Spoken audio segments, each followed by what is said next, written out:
বলেন মানুষ কি তার সৃষ্টি রহস্য দেখে না? কেমনে তাকে আমি সৃষ্টি করেছি? মায়ের বক্ষ পিঞ্জর থেকে, বাপের পৃষ্ঠ থেকে সবেগে নির্গত এক ফোঁটা নাপাক পানি দিয়ে আমি আল্লাহ মানুষকে সৃষ্টি করেছি। বান্দর থেকে নয়, ওরাংউটান থেকে নয়, শিম্পাঞ্জি থেকে নয়, মানুষের অরিজিন মানুষ।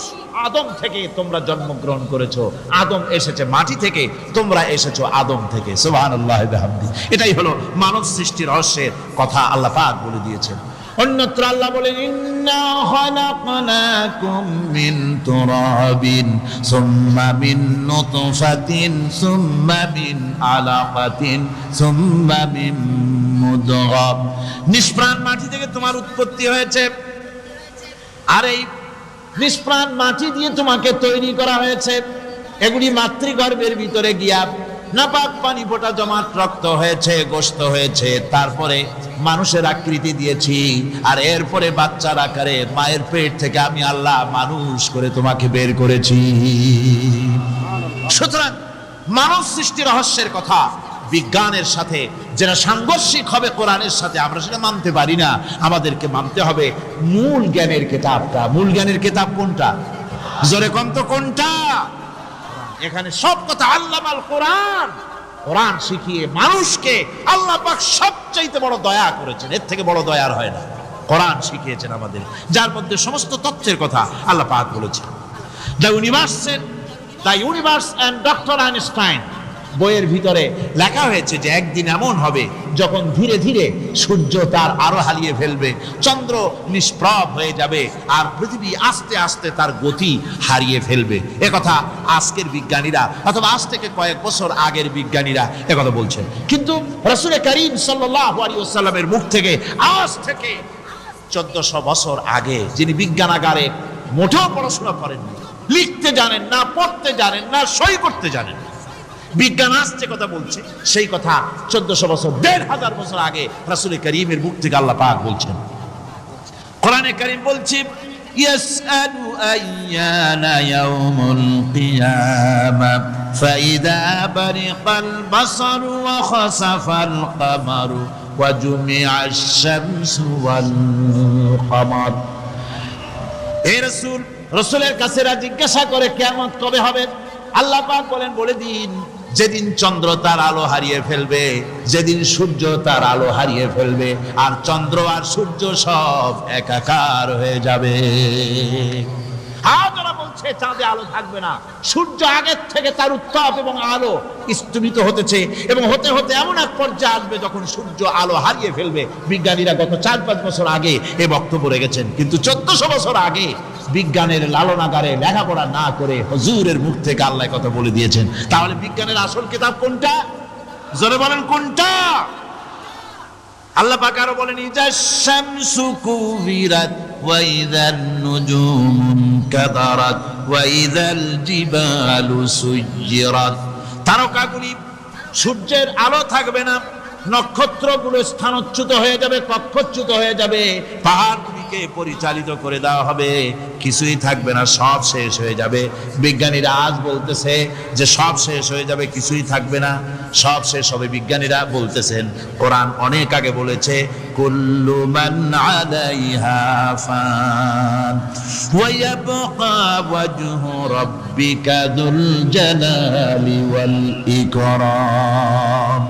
সব শেষ হয়ে যাবে, বিশ্বে যা কিছু আছে সব লয় হবে, ক্ষয় হবে, ধ্বংস হবে, কিচ্ছু থাকবে না, থাকবেন শুধু আল্লাহ সুবহানাহু ওয়া তাআলা। সুবহানাল্লাহি ওয়া বিহামদিহি। কোরআনে কারীম এ কথা বহু আগে আমাদেরকে জানিয়ে দিয়েছে। সুতরাং আসল জ্ঞানের কিতাবটাই হচ্ছে কোরআনে কারীম। এই কোরআনের কাছে আমরা যত যেতে পারবো, যত কোরআন বুঝতে পারবো, ততই আমাদের জন্য আমরা সমৃদ্ধ হতে পারবো, আমাদের উপর আল্লাহর রহমত আসবে, আমরা সমাজ চালাতে পারবো, আমরা দেশ চালাতে পারবো, আমরা দুনিয়ায় শান্তি পাবো, আমরা আখিরাতেও মুক্তি লাভ করতে পারবো। কোরআনে কারীম সমস্ত বিজ্ঞানের উৎস, দর্শনের উৎস। এইটা না জানলে কিছুই জানা হয় না, এইটা জানা হলে সব জানা হয়। পণ্ডিত আপনার ডক্টর শহীদুল্লাহ, আল্লাহ জান্নাত নসিব করুন, সবাই বলুন আমিন। তিনি বলতেন, বড় বড় সেমিনারে গিয়ে বলতেন তিনি, যে আপনারা যারা বক্তব্য রাখতে এসেছেন, জনগণকে বলছি না, যারা বক্তব্য রাখতে এসেছেন, এমএ পাস করেছেন, ডিগ্রি করেছেন, পিএইচডি করেছেন, এফআরসিএস করেছেন, বহু কিছু ডিগ্রি আপনারা লাভ করেছেন, নামের আগে 6 হাত লম্বা ডিগ্রি আপনারা লাগাইছেন, আপনারা পণ্ডিত ঠিকই, কিন্তু এই কোরআন শরীফের জ্ঞান যদি আপনাদের না থাকে, আপনারা পণ্ডিত, তবে আপনারা মূর্খ পণ্ডিত। কি পণ্ডিত? কি পণ্ডিত? মূর্খ পণ্ডিত। ওরা বলে যে মৌলবীরা জানে কি, মৌলবীরা জানে কি? আরে ভাই, মৌলবীদের কাছে তো আসল জ্ঞান আছে, সুবহানাল্লাহ ওয়া বিহামদিহি, এখানে সবটা আছে। আপনারা এখানে আসেন, এটা বিশ্বাস করলে আপনি সবটা পেয়ে যাবেন। কোরআন বিশ্বাস করতে পারলে, কোরআন জানতে পারলে আপনি সব জানবেন। কোরআনে কারীমের মধ্যে আল্লাহ পাক কত কথা বলেছেন, এর মধ্যে আছে আল্লাহ পাক বলেছেন আফালা ইয়ানজুরুনা ইলাল ইবিলি কাইফা খুলিকাত। এই যে আমি উটগুলোরে বানাইছি, কেমনে বানাইলাম তোমরা কি দেখছো? উট কেমনে বানিয়েছি?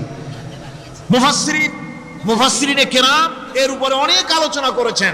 তারা বলেছেন যে উট মরুভূমির জাহাজ, তারপরে উটের পিঠে একটা চুট আছে, কোন কোন উটের পিঠে 2টা চুট আছে, মাঝখানে বসে একটারে হেলান দিয়ে আর একটা ধরে বসা যায়।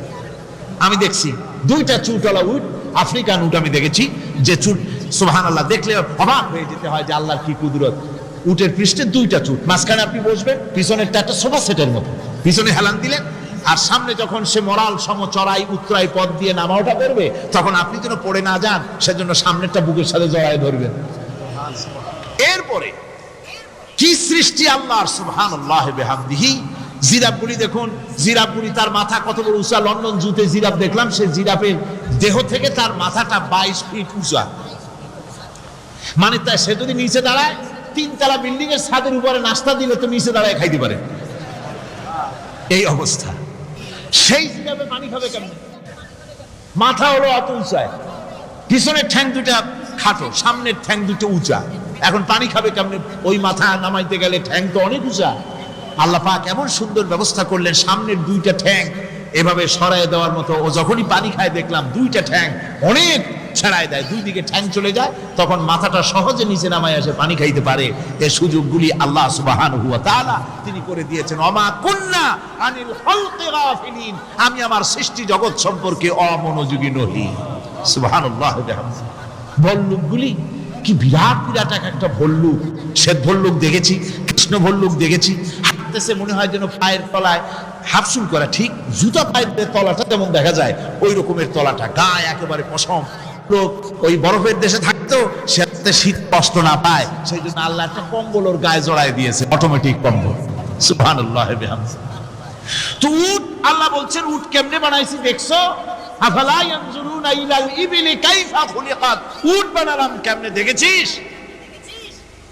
মানুষ অবাক হলো, আল্লাহ এত কথা থুইয়া উটের কথা বলছেন, কারণ নানান রকম মানুষ বলল। শেষ পর্যন্ত প্রাণীতত্ত্ববিদরা তারা আবিষ্কার করলেন মূল কারণটি। অনেক কারণ আছে আল্লাহ পাকে কথা বলা। উট তো মরুভূমির জাহাজ, তারপরে উট মানুষের অনেক উপকারে আসে, এ কথা বলা হয়েছে। প্রাণীতত্ত্ববিদরা খুঁজে খুঁজে তারা দেখতে পেয়েছে যে উটকে জবাহ করে দেখা গেছে উট সমস্ত প্রাণী বাতাস থেকে অক্সিজেন যতটা গ্রহণ করে ততটা ছেড়ে যায়, যতটা গ্রহণ করে ততটা ছেড়ে যায়। একমাত্র প্রাণী উট যে যতটা অক্সিজেন গ্রহণ করে বাতাস থেকে সবটা ছাড়ে না, 2/3 ছেড়ে দেয়, 1/3 তার লাংসের পাশে রাখার জন্য আল্লাহ পাক একটা চেম্বার তৈরি করেছেন। ওই চেম্বারের ভিতরে 1/3 অক্সিজেন থেকে যায়, কারণ পানিও রেখে, তার পানি রাখার জন্য রিজার্ভ ট্যাঙ্কি আছে, একটা ভেতরে একটা রিজার্ভ ট্যাঙ্কি আছে, অক্সিজেন রাখার একটা চেম্বার আছে। এগুলি কেন? এই জন্য যে মরুভূমির ভিতরে সাইমুম শিল্পী গোষ্ঠী না, কিন্তু ঝোড়ো হাওয়া, মরুভূমির ভিতরে ঝোড়ো হাওয়া, এই ঝোড়ো হাওয়া যখন আরম্ভ হয়ে যায় তখন মানুষ বাঁচতে পারে না, মানুষ টের পাইয়া সব বাড়িতে চলে যায়। মরুভূমিতে চড়ে বেড়ায় উট, সে যাবে কোথায়? ওর তো যাওয়ার জায়গা নাই। 7 দিন 8 দিন 1 সপ্তাহ 2 সপ্তাহ পর্যন্ত এই মরুভূমিতে ঝড় চলতে থাকে, বালুর ঝড়, কিচ্ছু দেখা যায় না।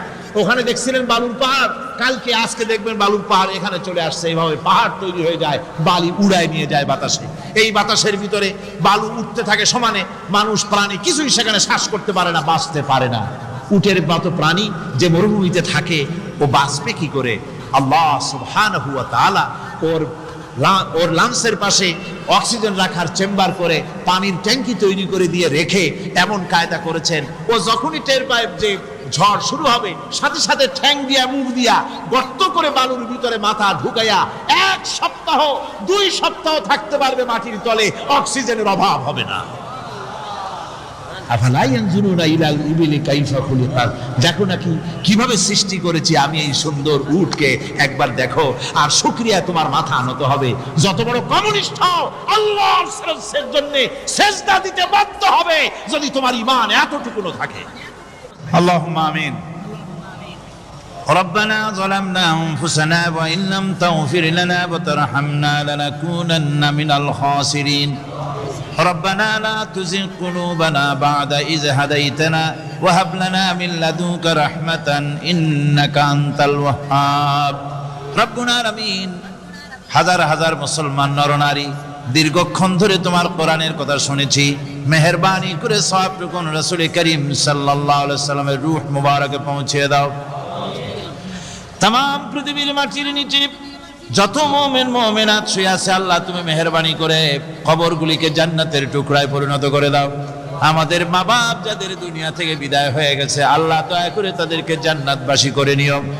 রব্বির হামহুমা কামা রব্বায়ানি সাগীরা ربنا تقبل منا إنك أنت السميع العليم وتب علينا إنك أنت التواب الرحيم سبحان ربك رب العزة عما يصفون وسلام على المرسلين الحمد لله رب العالمين بحق لا إله إلا الله محمد رسول الله। আমি আল্লাহর কাছে দোয়া করি আজকে তোমরা যারা এসেছো তাদেরকে আল্লাহ রহম করুন, ভালো করুন। আমি প্রথমেই বলতে চাই যে আমাদের একজন স্রষ্টা আছে, সেই স্রষ্টার নাম কি তোমরা কি বলতে পারো? সবাই বলবে, এদি আমার দিকে লক্ষ্য করবা, আমি কি বলছি সেদিকে লক্ষ্য করো, পারস্পরিক কথা বলো না তোমরা। আমাদেরকে একজন সৃষ্টি, এক মহাসত্তা আমাদেরকে সৃষ্টি করেছেন, তিনি কে? সবাই বলো আল্লাহ। তিনি কোথায় থাকেন?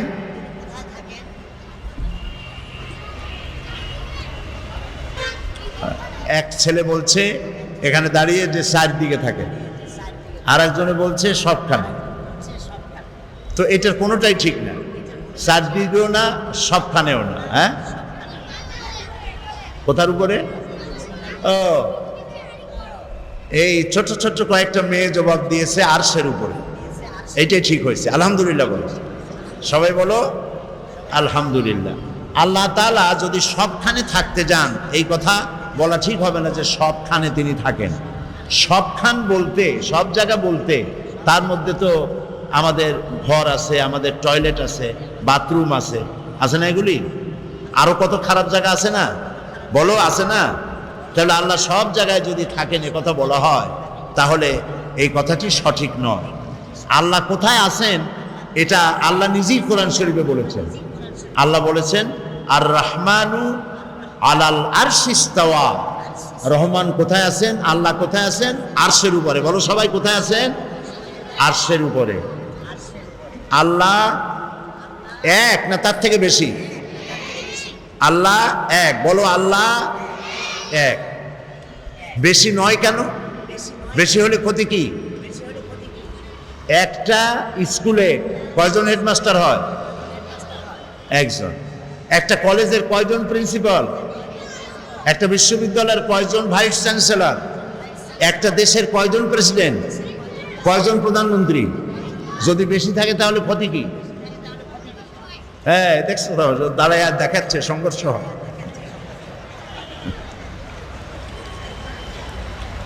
মারামারি হবেই। একজন প্রধানমন্ত্রী কবে যে আজকে আমি এই জিনিসটা পাশ করলাম, আর একজন প্রধানমন্ত্রী বললো এটা আমি উড়াই দিলাম। একজন প্রেসিডেন্ট বললো যে আমি এইটা বলতে চাই, আর একজন বলবে আমি ওটা বলতে চাই না। তাহলে বোঝা গেল যে একাধিক প্রধান হওয়া কোনো দেশের জন্য, কোনো সমাজের জন্য, কোনো শিক্ষা প্রতিষ্ঠানের জন্য হলে পরে তাহলে এই দেশ, এই প্রতিষ্ঠান টিকবে না। কথা ঠিক কিনা বলো? এই জন্য আকাশ আর জমিন হলো বিশাল সাম্রাজ্য। এই বিশাল সাম্রাজ্য লক্ষ্য করো ছেলেমেয়েরা, এই আকাশ অনেক বড় আকাশ। এই আকাশের কয়টা খুঁটি আছে বলো তো? 4টা খুঁটি। আকাশের খুঁটি কয়টা? আকাশের খুঁটি 7টা। এদিকে মেয়েরাই ভালো জবাব দিচ্ছে, কিন্তু তোমরা ঠকে যাচ্ছ, মেয়েরা কিন্তু ফার্স্ট হয়ে যাচ্ছে। মেয়েরা বলতেছে একটাও খুঁটি নাই, আর তোমরা বলছো 7টা। কাদেরটা ঠিক? মেয়েদেরটা ঠিক। এই যে শামিয়ানা দেখতে পাচ্ছ, এই যে বিশাল একটা শামিয়ানা, এটারে কি বলা হয়? শামিয়ানা। এই শামিয়ানার কতগুলি খুঁটি? গুনতে অনেক সময় লাগবে, ঠিক না? তো এই শামিয়ানাটা বড়, চাঁদোয়ানাটা বড় না আকাশটা বড়? বলো তো জোরে। আকাশটা বড়। তো ওই আকাশের খুঁটি একটাও আছে? এই বিনা খুঁটিতে আকাশটারে কে বানাইলো? জোরে বলো। আল্লাহ বানিয়েছে। সমুদ্রে যে জোয়ার ভাটা হয় কার হুকুমে হয়? আল্লাহ যদি একের চাইতে বেশি হইতো তাহলে ক্ষতি কি হতো? একজনে বলতো যে এখন জোয়ার হবে, আর একজনে বলবে ভাটা। একজনে বলবে এখন দিন, আর একজন বলবে রাত। এই জন্য আল্লাহ হচ্ছেন এক। জোরে বলো, আল্লাহ হচ্ছেন। বলো লা ইলাহা ইল্লাল্লাহু মুহাম্মাদুর রাসূলুল্লাহ। আল্লাহ এক, তিনি ছাড়া কোনো উপাস্য নাই, কোনো মাবুদ নাই। মুহাম্মদ সাল্লাল্লাহু আলাইহি ওয়াসাল্লাম আল্লাহর প্রেরিত রাসূল। তো এই আকাশ সৃষ্টি করেছেন আল্লাহ, জমিন সৃষ্টি করেছেন আল্লাহ। আল্লাহরে কি দেখা যায়? যারা জবাব দিলেন না, দিল না, তারা বুঝি দেখতে পায়। কি বলো, আল্লাহরে দেখা যায়? দেখা যায় না। কেউ কেউ বলে যা দেখা যায় না তা বিশ্বাস করি না। কেউ কেউ বলে যা দেখা যায় না তা বিশ্বাস করি না। একথা যদি সত্য হয় তাহলে বাতাস আছে কিনা তোমরা কি বিশ্বাস করো? কেন বাতাস যে দেখা যায় না বিশ্বাস করো কেমন? হ্যাঁ।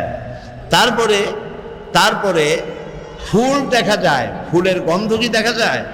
যায় না। আল্লাহকে দেখা যায় না, কিন্তু তার কার্যক্রমের মধ্য দিয়ে আল্লাহকে বোঝা যায়। বলো আলহামদুলিল্লাহ।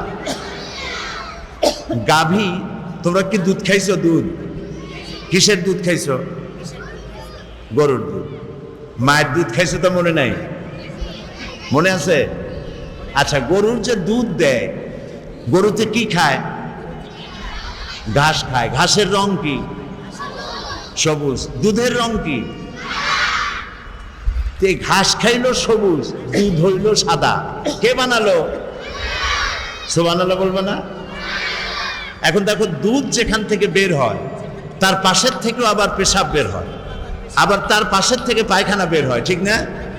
একই জায়গা, পাশাপাশি জায়গা, এক জায়গা দিকে পায়খানা, এক জায়গা দিকে পেশাব, আর তার পাশ দিয়ে দুধ। এই দুধের সাথে পায়খানা পেশাব কিন্তু মিলে যায় নাই, পার্থক্য করে ভিন্ন ভিন্ন জায়গা থেকে পেশাব পায়খানা বের করে আর একদিক দিয়ে সাদা এবং পান করতে অত্যন্ত সুস্বাদু এই দুধ যিনি দিলেন তার নাম কি? সবাই বলো, বলো সুবহানাল্লাহ। মধু খাইছো তোমরা? মধু বানাই কিসে? আরশোলায়, তেলাপোকায়। মধু বানায় কে? মৌমাছি। মৌমাছিরা চতুর্দিক থেকে ফুলের মধুগুলো নিয়ে আসে, এনে এক জায়গায় করে চাকের মধ্যে মধু বানায় দিল। এটাকে মানুষের শরীরের জন্য উপকার করে দিলেন আল্লাহ তাআলা। আল্লাহরে দেখা যায় না, তার এই সমস্ত কৃতিকলাপের মধ্য দিয়ে, তার ক্রিয়াকাণ্ডের মধ্য দিয়েই আল্লাহরে চেনা যায়। তাই তিনি হচ্ছেন এক, এবং তার হুকুম মানা আমাদের জন্য সুন্নত না নফল? আল্লাহর হুকুম মানা সুন্নত না নফল? ফরজ। মাশাআল্লাহ, তোমরা বুঝতে পেরেছো, তার হুকুম মানা ফরজ। আমি যে প্রশ্নগুলি করি এই প্রশ্নের জবাব দেবে শুধু শিশুরা, বড় না। কারা জবাব দেবে? আজকের অধিকার সব শিশুদের। আজকের অধিকার কার এখানে? শিশুদের। তো সুতরাং তিনি হচ্ছেন আল্লাহ, এ হচ্ছে আল্লাহর পরিচয়। তিনি আমাদেরকে সৃষ্টি করেছেন। লক্ষ্য করো শিশুরা, আমাদেরকে কে বানিয়েছেন? কোথায় বানাইছিলেন? হ্যাঁ, এবার প্রশ্ন, তুমি তো এতিম হয়ে গেছো, এতিমের দুঃখ এতিম ছাড়া কেউ বুঝবে না। সেজন্য তুমি যাও মুহাম্মদ সাল্লাল্লাহু আলাইহি ওয়াসাল্লামের কাছে তোমার দুঃখ বলো, ইয়া রাসূলুল্লাহ আমি অসহায়, আমার কেউ নাই, আমি সেই জন্য আমার মনের দুঃখ আপনারে বললাম। নবী করিম সাল্লাল্লাহু আলাইহি ওয়াসাল্লাম শিশুটিকে বুকের সাথে জড়ায় ধরলেন এবং ঈদের দিকে না আগায়া বাড়ি ফিরে গেলেন। হযরত আয়েশাকে ডেকে বললেন, আয়েশা রাদিয়াল্লাহু তাআলা আনহাকে বললেন, আয়েশা আজকে ঈদের দিন, তোমাকে আল্লাহ তাআলা একটু উপহার দিয়েছেন, এই উপহারটি তুমি নাও। রাসূল ওই শিশুর দিকে তাকায় বললেন, হে তিন শিশু, মুহাম্মদ সাল্লাল্লাহু আলাইহি ওয়াসাল্লাম যদি তোমার পিতা হন আর হযরত আয়েশা যদি তোমার মা হন, তাহলে তুমি সুখী হবে? ছেলেটি ডুকরে কেঁদে উঠল আর বলল, হে রাসূল, মুহাম্মদ সাল্লাল্লাহু আলাইহি ওয়াসাল্লাম যদি আমার পিতা হন আর হযরত আয়েশা যদি আমার মা হন, তাহলে আমার মতো সৌভাগ্য পৃথিবী আর কার আছে? নবী করিম সাল্লাল্লাহু আলাইহি ওয়াসাল্লাম শিশুদেরকে, বাচ্চাদেরকে এভাবে ভালোবাসতেন, এতিমদেরকে যত্ন করতেন, স্নেহ করতেন। এই জন্য আল্লাহ সব সৃষ্টি করেছেন আর মুহাম্মদ সাল্লাল্লাহু আলাইহি ওয়াসাল্লামকে আমাদের জন্য আদর্শ বানিয়েছেন, আমরা যেন তার অনুসরণ করি।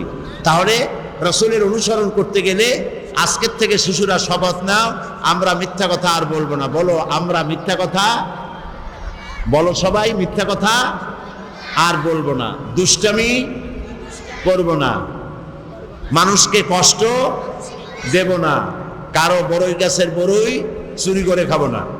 না খাইবা? বড়ই, আম, অন্যের গাছের এগুলো ঢিলে মেরে মেরে এগুলো খাইবা নাকি? না। দুষ্টুমি কমায় দিয়া মানুষের প্রতি ভালোবাসা। তোমার ক্লাসে যারা পড়াশোনা করে তাদের যদি বই খাতা না থাকে আর তোমার মা বাবার যদি পয়সা থাকে, তাদেরকে সাহায্য করবে। কারো যদি অসুখ হয় তাহলে সেখানে চিকিৎসা করার জন্য মা বাপকে বলে সাহায্য করবে। এটাই হলো আমাদের কাজ। তাহলে আমি বললাম আল্লাহর পরিচয় বললাম, রসুলের পরিচয় বললাম, এরপরে বলতে চাই ইসলামের পরিচয়। ইসলাম কি? আমাদের ধর্মের নাম কি? বলো সবাই, ইসলাম। ইসলামের পরিচয় কি? ইসলামের 5টা খুঁটি আছে। যেমন এই শামিয়ানার কতগুলি খুঁটি আছে, খুঁটি যদি একটাও না থাকে তাহলে কি হবে? কত?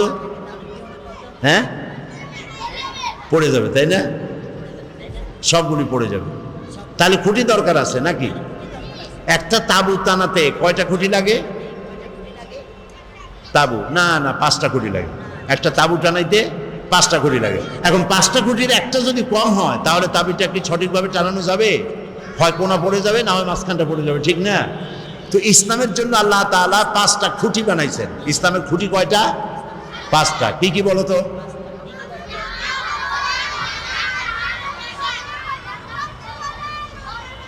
চারটা হয়ে গেছে। কালেমা দিয়ে এখান থেকে আসছে কলেমা। তুমি তো গান গাইছিলে না? সুন্দর গাইছো। তো কালেমা, নামাজ, রোজা, হজ, যাকাত, এই 5টা। এই 5টার একটা কম থাকলে হবে না, 5টাই লাগবে। এটা হলো ইসলামের পরিচয়। এই 5টি স্তম্ভ ইসলামের।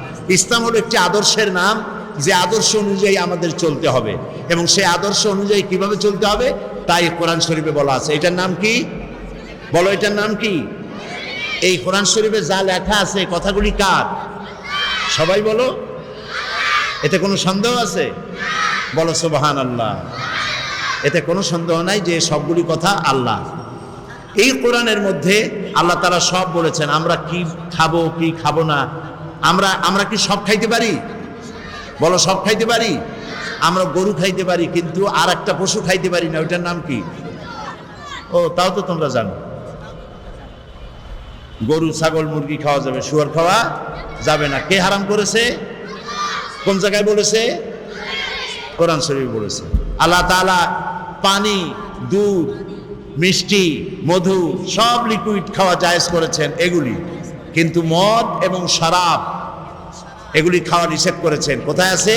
কোরআন শরীফ আছে। কাজে আমাদের মুখ আছে বলে জন্মের সাবান চাবাইতে পারবো না, যা খুশি তাই খাইতে পারবো না, যা খুশি তাই বলতে পারবো না, যা খুশি তাই করতে পারবো না। তাহলে আমাদের কাজ, কথা, খাওয়া দাওয়া, চলা ফেরা, ওঠা বসা সব কন্ট্রোল করে কে? কোরআন। এই কোরআন এবং হাদিস। কোরআন আর হাদিস। কোরআন হলো আল্লাহর, হাদিস কার? মাশাআল্লাহ, হাদিস হলো রাসূলের।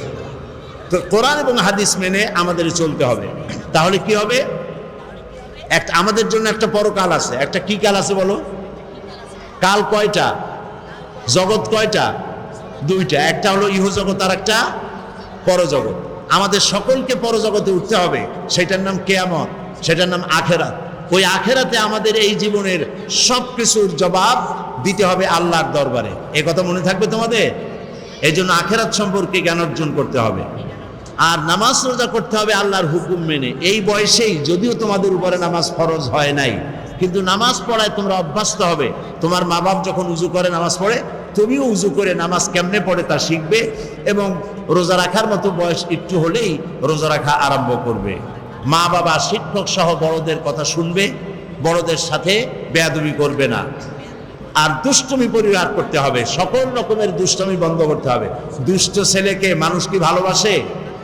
জবাব দাও, ভালোবাসে? বাসে না। দুষ্ট ছেলে, দুষ্ট মেয়ে, লোকেরা বলেই বসে, এই ছেলে তুমি তো দারুণ দুষ্ট, এই মেয়েটা তো দারুণ দুষ্ট।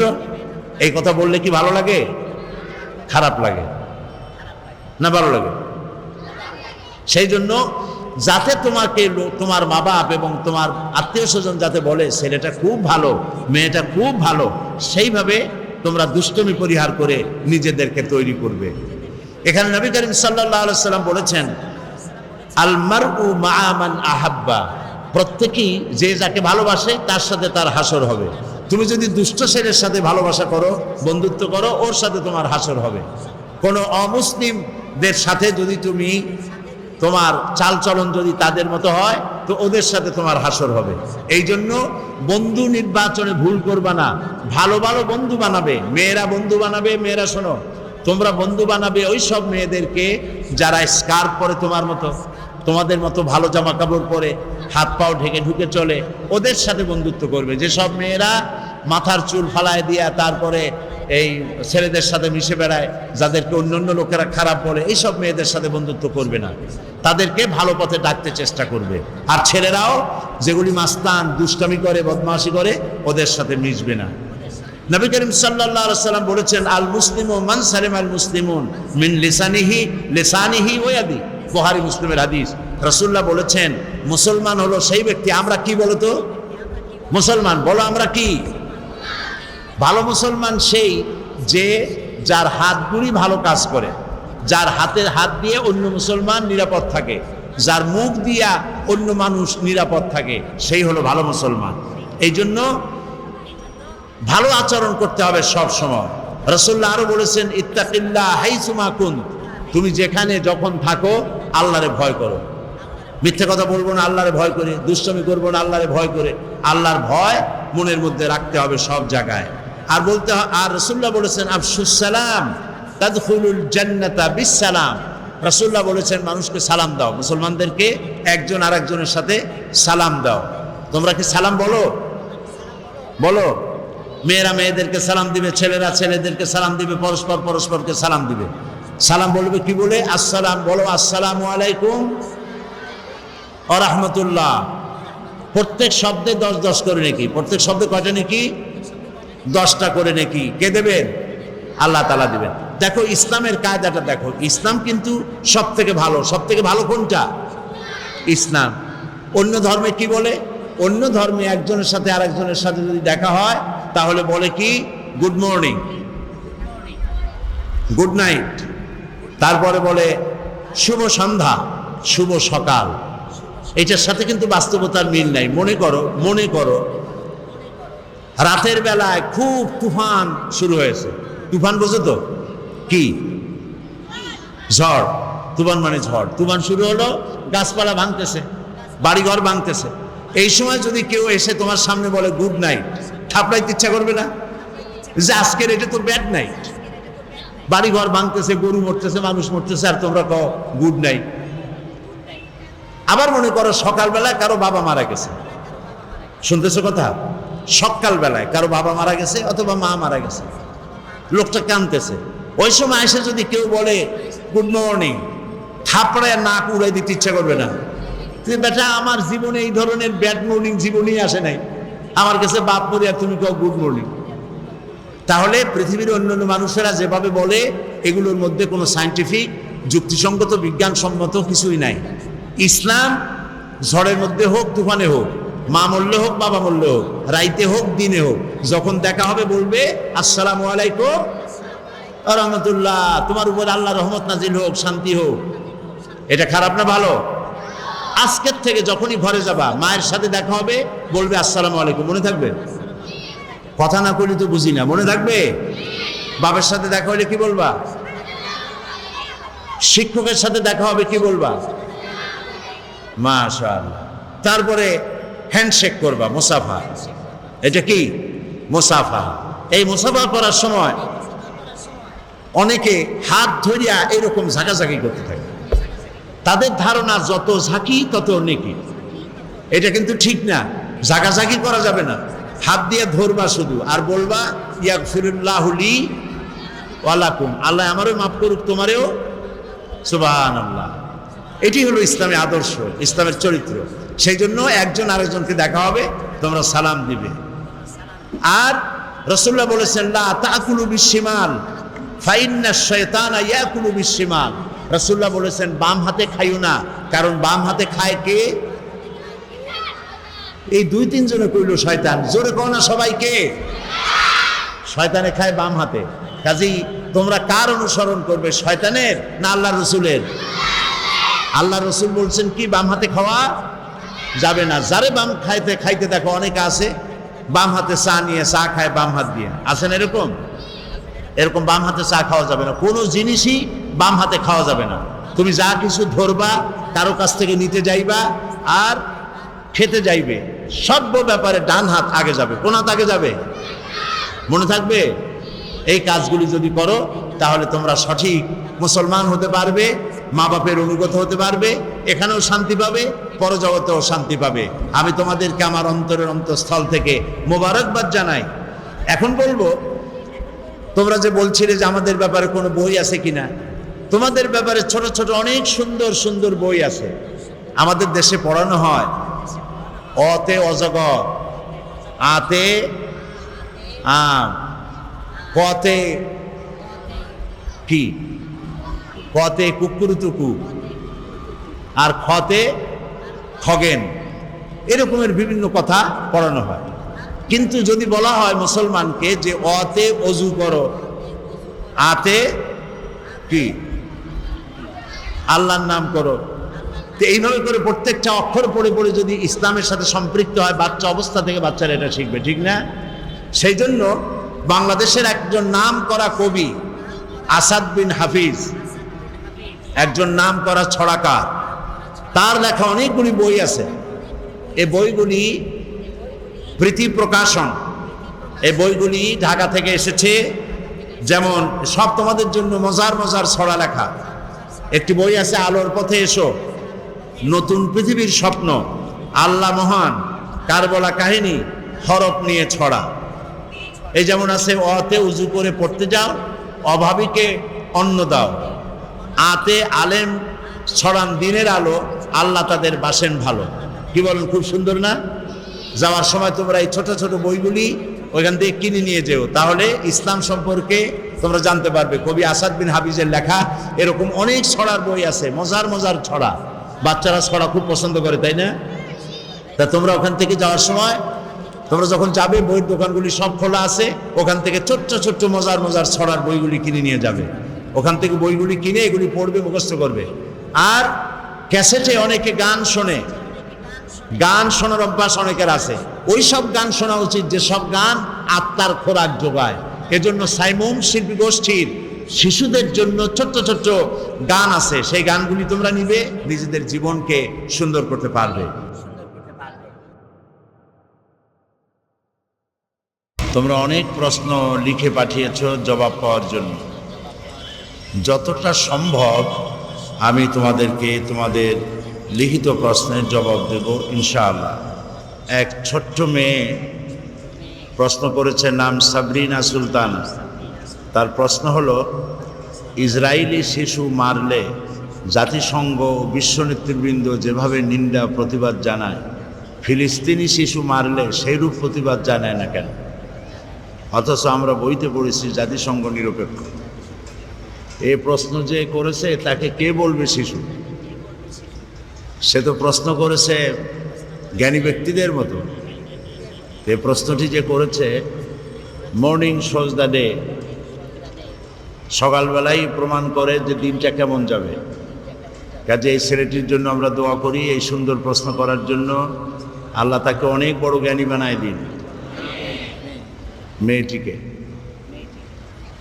তো প্রশ্ন করছে, ইসরায়েলি শিশু মারলে জাতিসংঘ বিশ্ব নেতৃবৃন্দ যেভাবে নিন্দা জানায়, ইসরায়েলি শিশু মারলে নিন্দা জানায় না কেন? এর কারণ হলো, ইসরায়েলি শিশুরা হচ্ছে ইহুদি আর প্যালেস্টাইনি শিশুরা হচ্ছে মুসলমান। তোমরা এটা বোধহয় জানো যে আমেরিকা একটা লিস্ট করেছে পৃথিবীতে সন্ত্রাসী রাষ্ট্র কোনগুলি, এর উপর একটা লিস্ট তৈরি করেছে। সেই লিস্টের মধ্যে ইরাকের নাম আছে, পাকিস্তানের নাম আছে, ইরানের নাম আছে, ইরিত্রিয়া আছে, সোমালিয়া আছে, সুদান আছে। কিন্তু যে রাষ্ট্রটি তৈরি হয়েছে সন্ত্রাসের মধ্য দিয়ে, সেই ইহুদি রাষ্ট্রের নাম, ইসরায়েলি রাষ্ট্রের নাম আমেরিকার সন্ত্রাসী লিস্টে নাই। এটা হলো একদেশদর্শী হওয়া। জাতিসংঘ যে ভূমিকা পালন করা উচিত ছিল পৃথিবীর সকল মানুষের জন্য নিরপেক্ষ ভূমিকা, সেই নিরপেক্ষ ভূমিকা পালন করতে সে ব্যর্থ হয়েছে। কারণ জাতিসংঘ হয়েছে এখন আমেরিকার হাতের পুতুল। হাতের পুতুল নিজে নাচে না কেউ নাচায়? বলো তো তোমরা, শিশুরা জবাব দাও। পুতুল কি নিজে নাচতে পারে না কেউ নাচায়? কেউ নাচায়। তো এটা একটি পুতুল জাতিসংঘ, আজ একে নাচাচ্ছে কেউ। কাজেই তোমরা বুঝতেই পারছো যে আমেরিকার হাতের পুতুল হলো জাতিসংঘ। এই জাতিসংঘ আজকে তার নিরপেক্ষতা হারিয়ে ফেলেছে। সেই জন্য একজন মুসলমান মারা গেলে তাদের কিছু আসা যায় না, কিন্তু মুসলমান ছাড়া অন্য জাতি মরলে তাহলে তাদের খুব লাগে।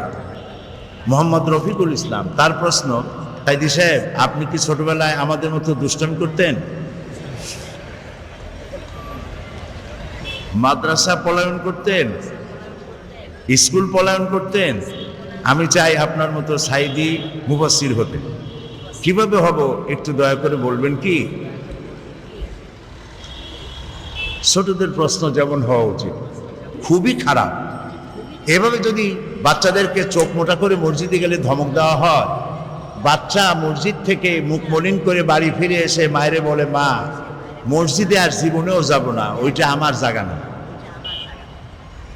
এই জন্য যারা বাচ্চা নিয়ে যান তাদেরই উচিত, আর যারা বাচ্চা নাও নিয়ে যান তাদেরও উচিত বাচ্চাদের প্রতি স্নেহের আচরণ করা, তাদেরকে সুন্দর করে দাঁড় করিয়ে দেওয়া। আর বাচ্চাকে যিনি নিয়ে গেলেন তিনি পকেটে করে চকলেট আর মিমি নিয়ে যাবেন। নামাজ শেষ হলে বাচ্চার হাতে চকলেট দিবেন। বাচ্চা ভাববে মসজিদে আসলে চকলেট পাওয়া যায়, মসজিদের দিকে আকর্ষণ বাড়বে, ঠিক না? এই জন্য বাচ্চাদেরকে চোখ মোটা করা, ধাক্কা দেওয়া, পিছনে ঠেলে দেওয়া, এটা কোনো ভদ্র জনোচিত কাজ নয়। রাসূলুল্লাহ এই ধরনের করেন নাই। তবে ইসলাম খুব ডিসিপ্লিন, খুবই শৃঙ্খলাপূর্ণ। ইসলামের মতো শৃঙ্খলা পৃথিবীতে কোনো জাতের নাই। তোমরা বলবে না সুবহানাল্লাহ? সাংঘাতিক শৃঙ্খলা। নামাজের মধ্যে কাতার না দিলেই হতো কেবলামুখী হয়ে দাঁড়াও বললে হতো, কেবলামুখী হয়ে দাঁড়াও। কাতার মাথার দরকার নাই, জায়গা লাগে বেশি। ঘন ঘন হয়ে দাঁড়ায় একজনের পিঠের উপর আর একজন সেজদা দেয়। ইসলামকে এরকম বলে? কি বলে? ইসলাম বলে কাতারটা সোজা কর, একদম একটা তীর মারা হবে কাতারের সামনে দিয়া, মুসল্লিদের নাকের ডগার উপর দিয়ে চলে যাবে। নাক যার বেশি লম্বা সে ছাড়া কারো নাকে ঢুকবে না। লাইন এত সোজা হতে হবে। যে লাইন যে সোজা হলো, এই সোজা লাইনটা ইসলাম চায়, এটা ডিসিপ্লিন, এটা সৌন্দর্য। এখন বাচ্চারা গেলে পরে, একেবারে ছোট বাচ্চা, সে যদি লাইনে দাঁড়ালো, এই লাইনটা দেখতে কি সুন্দর হবে না একটু অসুন্দর হবে? বলো, একটু অসুন্দর হয়ে যায়, উঁচা নিচু এরকম হয়ে যায়। এই জন্য নিয়ম হলো বাচ্চারা যদি যায়, বাচ্চাকে যে নিয়ে যাচ্ছে তার উচিত বাচ্চাকে নিয়ে লাইনের এক পাশে গিয়ে দাঁড়ানো, মাঝখানে নয়। আর পিছনে ঠেলে দেওয়া, একেবারে পিছনে নিয়ে যাওয়া, এটা ঠিক নয়। যে নিয়ে যাবেন অথবা যে ছেলে আসছে একা, তাকে ওই কাতারের লোকেরা কাতারের এক কোনায় নিয়ে নিজেদের কাতারেই রাখবেন, মাঝখানে রাখলে একটু ডিস্টার্ব হতে পারে। আর বাচ্চারা এক জায়গায় 3-4 জন দাঁড়াবে না, এটাও খেয়াল রাখতে হবে। কারণ বাচ্চারা যখন নামাজের মধ্যে যায়, নামাজে দাঁড়ায়, তখন সারা দিনের সব হাসি নামাজের মধ্যে এসে হাজির হয়ে যায়। সেজদার মধ্যে, রুকুর মধ্যে গুতাগুতি করে আর খালি হাসতে থাকে। এই জন্য বাচ্চাদেরকে আলাদা আলাদা করে কোনায় কোনায় দাঁড় করাইয়া নামাজের প্রতি অভ্যস্ত করা উচিত। শাহেদ আহমদ, তৃতীয় জামাত, এশাতুল কোরআন, নুরানি মাদ্রাসা, ফাতেহাবাদ। তার প্রশ্ন হচ্ছে, কারো কবরে ফুল দেওয়া জায়েজ? আর ফুল দিলে জিয়ারতের সমান সওয়াব পাওয়া যাবে কি? ফুল দিলে জিয়ারতের সওয়াব পাওয়া যাবে না। জিয়ারত হলো পরিদর্শন করা। এখানে উপস্থিত হলে কোনো মাজারে কোনো নিয়ত করে যাওয়া যাবে না, এটা মনে রাখবা। প্রথমে মাজারে জিয়ারতের উদ্দেশ্য নিয়ে যাওয়া যাবে না। কিন্তু কোনো মাজারের কাছে যেয়ে বসছো, তো তুমি সেখানে দাঁড়াইয়া সূরা ফাতিহা, সূরা ইখলাস পড়ে মাজারে যিনি আসেন তার জন্য দোয়া করবে। ওই মাজারে তোমার ভাগ্যের কোনো ভালো হবে এই নিয়ত করে কোনো দোয়া করা যাবে না।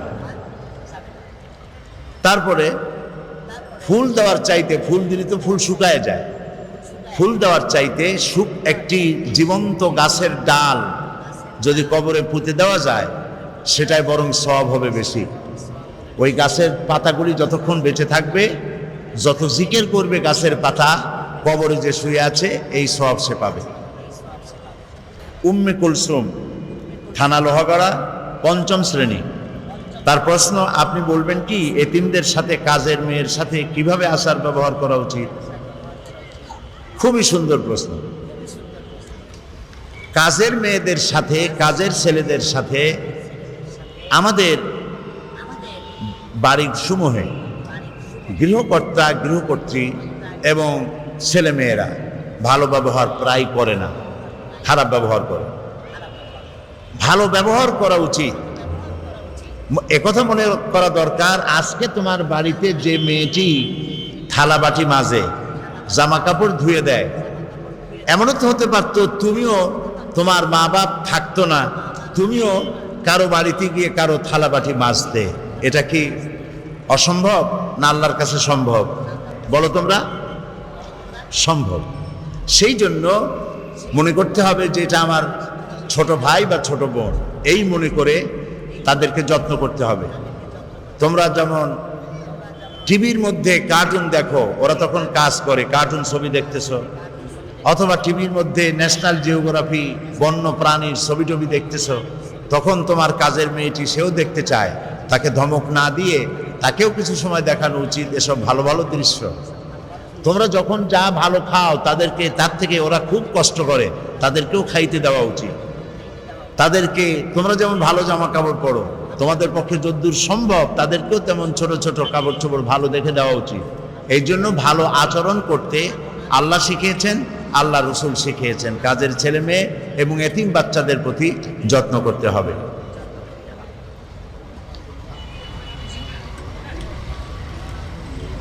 Abdullah Al Arman, Shah Abdul Jabbar international academy. এই শিশুটি প্রশ্ন করেছে, শুনেছি জীব জন্তুর ছবি আঁকলে গুনাহ হয়, কিন্তু আমাদের যে স্কুলে ড্রয়িং পরীক্ষাতে ছবি আঁকতে হয়, এর পরিণতি একটু বলবেন কি? প্রাণীর ছবি আঁকা থেকে বিরত থাকাই উচিত। কারণ যারা প্রাণীর ছবি আঁকে তাদেরকে কিয়ামতের দিন আল্লাহ তাআলা বলবেন যে তুমি যে ছবি আঁকছিলে প্রাণী, এর মধ্যে তুমি জীবন দাও। সে তখন জীবন দিতে পারবে না, তখন তাকে আর যেটা আঁকছিল, যেটা মূর্তি বানায়ছিল, এই সব সুদ্ধা জাহান্নামে যেতে হবে। তো তুমি যে ছবি আঁকতেছো, ছবির মধ্যে কি প্রাণ দিতে পারবে? মনে হয় পারবে। জবাব দিলে না যে। মনে করো একটা বিড়ালের ছবি এঁকেছো, একটা ছাগলের ছবি এঁকেছো, এর মধ্যে কি তুমি প্রাণ দিতে পারবে? কখনোই পারবে না। সেই জন্য এইসব ছবি না এঁকে বরং ছবি আঁকা উচিত চাঁদের, সূর্যের, ফুলের, গাছের, নদীর, সবুজ ক্ষেতের, এই সমস্ত প্রাকৃতিক দৃশ্যগুলির ছবি আঁকাই সুন্দর। তবে তোমরা এগুলি যদি চেষ্টা করো তাহলে এতে তোমরা কামিয়াব হতে পারবে। আমিনুল্লাহ, মায়ের নাম ফাতেমা বেগম, শাহনাজ আক্তার লিপি। শাহনাজ আক্তার লিপির প্রশ্ন, সে চট্টগ্রাম মেডিকেল কলেজ হাসপাতালের কেন্দ্রীয় মসজিদ কলোনিতে থাকে, তাও লিখেছে আমানুল্লাহ। সে প্রশ্ন করেছে সাদ্দামকে ফাঁসি দেওয়া হচ্ছে কিন্তু কেউ রুখে দাঁড়াচ্ছে না, এর কারণ কি? সাদ্দামের ব্যাপারে অনেক প্রশ্ন এসেছে। সাদ্দামের ব্যাপারটা আমি প্রথম দিন এখানে আলোচনা করেছি। আমি এখানে বলেছি যে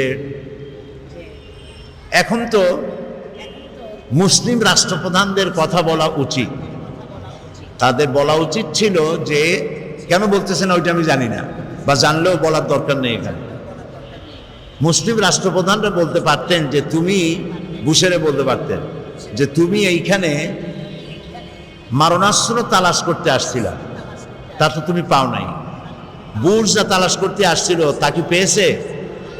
বলো ছেলেমেয়েরা, তা কি পেয়েছে? মারণাস্ত্রগুলি পায় নাই। এমনকি শেষ পর্যন্ত বুশ এই সাদ্দামরে ধরিয়া সাদ্দামের মাথার চুলগুলি তালাশ করে দেখছে যে চুলের মধ্যেও আছে নাকি মারণাস্ত্র। মুখের মধ্যে টর্চ মারছে যে এর মধ্যে আছে নাকি। তো এটা যখন পাওয়া গেল না, কাজে এখন তুমি আমাদের মাফ করো, আল্লাহর রাস্তায় বিদায় হও। তো আল্লাহ তাআলা একজন আছেন, দুনিয়ার কেউ যদি রুখে না দাঁড়ায় তো আল্লাহ তাআলা মজলুমের পক্ষে থাকেন। এখন ইরাকিরা হলো মজলুম, অত্যাচারিত, আর আল্লাহ থাকেন অত্যাচারিতের বিপক্ষে, মজলুমদের পক্ষে থাকেন। কাজে এই কাজটি যারা করছে, ইতিহাস অপেক্ষা করতে থাকুক, ইতিহাস কিভাবে চিত্রিত হয়। যারা এই কাজ করতেছে তারাও এর জবাব পাবে। নাজনীন সুলতানা শিমু, সপ্তম শ্রেণী, তার প্রশ্ন, আমরা যখন কোনো কাজে ভুল করি তখন বড়রা আমাদের শাসন করেন, কিন্তু বড়রা যখন ভুল করে তখন আমরা বলতে গেলে বলে যে আমরা অসভ্য। এমত অবস্থায় আমরা কি করতে পারি? কিছুই করতে পারবে না। তোমরা যদি কোনো অন্যায় করো, ভুল করো, তাহলে মা বাপ তোমাদেরকে শাসন করবে, এটাই স্বাভাবিক। আর বড়রা যদি ভুল করে তাহলে তোমরা তো তাদেরকে শাসন করতে পারবে না, তবে ভুলটা বলতে পারো যে মা অথবা আব্বা, আপনি যে কথাটা বললেন, এই কাজটা করলেন, এই কাজটা কি করা ঠিক হয়েছে? আমার তো মনে হয় ঠিক হয় না। এইভাবে বলা যায়, আদবের সাথে বলতে হবে। তুমি ভুল করেছো এইভাবে না বলে একটু আদবের সাথে তাদেরকে বলতে হবে যে এই কাজটা তো আমার কাছে মনে হয়েছে যেটা ঠিক হয়নি, এরকম করে আদবের সাথে বলা ঠিক হবে। রকিব হাসান, রকিব হাসান প্রশ্ন করেছে, নোয়াখালী থেকে আসছে, সাইদি সাহেব আপনি কি কোনোদিন ক্রিকেট খেলেননি? ক্রিকেট খেলা তো দূরের কথা, আমি তো ক্রিকেট খেলা বুঝিও না, খালি ওই 4 বুঝি আর 6 বুঝি যেটা দেখায়, এছাড়া আমি কিছু বুঝি না। এবং যত খেলা আছে, কেন যেন ক্রিকেট খেলা আমার কাছে পছন্দ হয় না। ফুটবল খেলা একরকম ভালো লাগে, 2-4টা লাথি খাইলেই সে গোলে চলে যায়, বেশি সময় বসে থাকা লাগে না।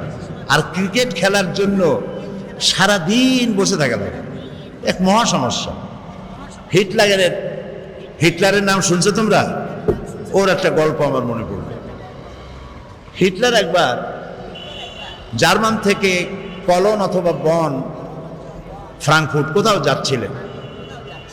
যাওয়ার সময় তিনি দেখতে পেলেন যে মাঠে কারা খেলতেছে আর চতুর্দিকে অনেক লোক দাঁড়ানো। তিনি দেখে চলে গেলেন। সন্ধ্যাবেলায় তিনি যখন ওই পথে ফিরেছেন তখন দেখেন সেই মাঠ ভরালো। প্রশ্ন করলেন, এরা কি তারা যাদেরকে সকালবেলা দেখে গেছিলাম? বলে হ্যাঁ। এটা কি খেলা? তো বললো যে ক্রিকেট খেলা। হিটলার অর্ডার করলো তার পরের দিন যে আমার দেশে ক্রিকেট খেলা চলবে না, কারণ এই খেলা দেখতে গিয়ে মানুষের লেখাপড়া নষ্ট হয়, চাকরি বাকরির ক্ষতি হয়, ব্যবসা বাণিজ্যের ক্ষতি হয়।